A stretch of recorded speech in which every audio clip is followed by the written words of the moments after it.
Romeo 8 अध्याय। पवित्र आत्मा के द्वारा जीवन। अतः अब जो मसीह यीशु में हैं उन पर दंड की आज्ञा नहीं, क्योंकि वे शरीर के अनुसार नहीं वरन आत्मा के अनुसार चलते हैं। क्योंकि जीवन की आत्मा की व्यवस्था ने मसीह यीशु में मुझे पाप की और मृत्यु की व्यवस्था से स्वतंत्र कर दिया।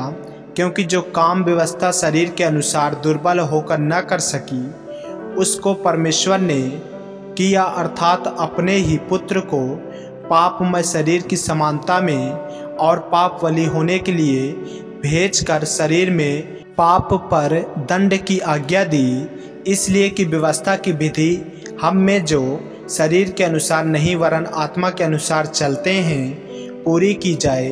क्योंकि शारीरिक व्यक्ति शरीर की बातों पर मन लगाते हैं, परंतु आध्यात्मिक आत्मा की बातों पर मन लगाते हैं। शरीर पर मन लगाना तो मृत्यु है, परंतु आत्मा पर मन लगाना जीवन और शांति है। क्योंकि शरीर पर मन लगाना तो परमेश्वर से बैर रखना है, क्योंकि ना तो परमेश्वर की व्यवस्था के अधीन है और ना हो सकता है।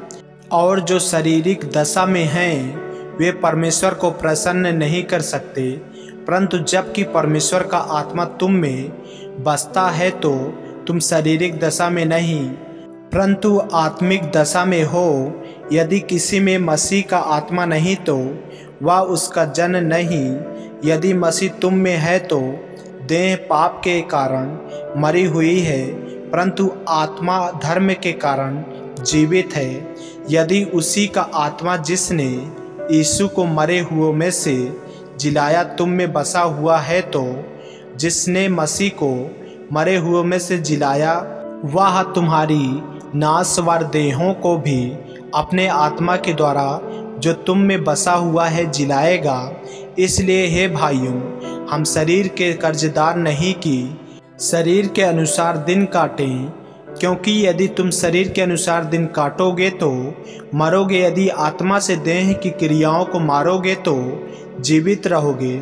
इसलिए कि जितने लोग परमेश्वर के आत्मा के चलाए चलते हैं वे ही परमेश्वर के पुत्र हैं। क्योंकि तुमको दासवत्व की आत्मा नहीं मिली कि फिर भयभीत हो, परंतु लेपालकपन की आत्मा मिली है, जिससे हम हे अब्बा हे पिता कहकर पुकारते हैं। आत्मा आप ही हमारी आत्मा के साथ गवाही देता है कि हम परमेश्वर की संतान हैं, और यदि संतान हैं तो वारिस भी, वरन परमेश्वर के वारिस और मसीह के संगी वारिस हैं, कि जब हम उसके साथ दुख उठाएं तो उसके साथ महिमा भी पाएं, भविष्य में प्रकट होने वाली महिमा।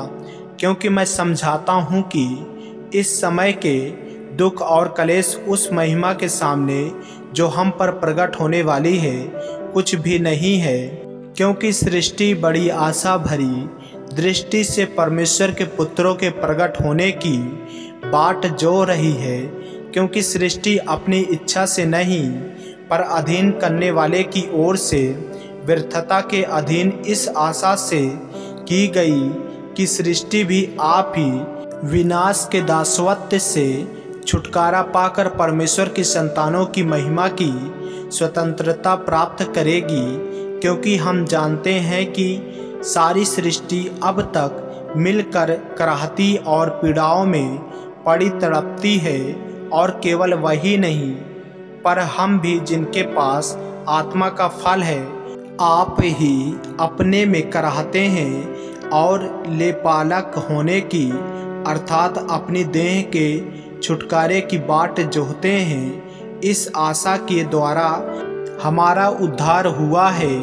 परंतु जिस वस्तु की आशा की जाती है जब वह देखने में आए तो फिर आशा कहाँ रही।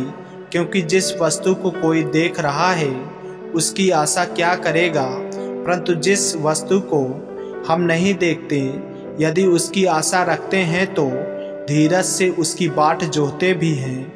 इसी रीति से आत्मा भी हमारी दुर्बलता में सहायता करता है।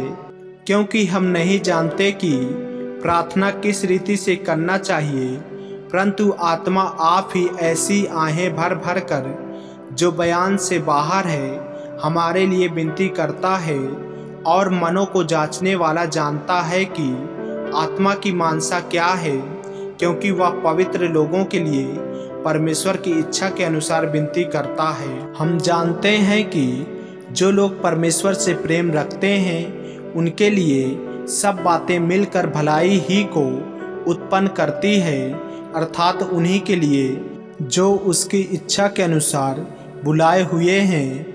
क्योंकि जिन्हें उसने पहले से जान लिया है उन्हें पहले से ठहराया भी है कि उसके पुत्र के स्वरूप में हों, ताकि वह बहुत भाइयों में पहलौठा ठहरे। फिर जिन्हें उसने पहले से ठहराया उन्हें बुलाया भी, और जिन्हें बुलाया उन्हें धर्मी भी ठहराया है, और जिन्हें धर्मी ठहराया है उन्हें महिमा भी दी है। परमेश्वर का प्रेम। अतः हम इन बातों के विषय में क्या कहें? यदि परमेश्वर हमारी ओर है तो हमारा विरोधी कौन हो सकता है? जिसने अपने निज पुत्र को भी न रख छोड़ा परंतु उसे हम सब के लिए दे दिया, वह उसके साथ हमें और सब कुछ क्यों न देगा? परमेश्वर के चुने हुओं पर दोष कौन लगाएगा? परमेश्वर ही है जो उसको धर्मी ठहराने वाला है। फिर कौन है जो दंड की आज्ञा देगा? मसीह ही है जो मर गया वरन मुर्दों में से जी भी उठा और परमेश्वर के दाहिनी ओर है और हमारे लिए निवेदन भी करता है। कौन हमको मसीह के प्रेम से अलग करेगा? क्या कलेश या संकट या उपद्रव या अकाल या नंगाई या जोखिम या तलवार?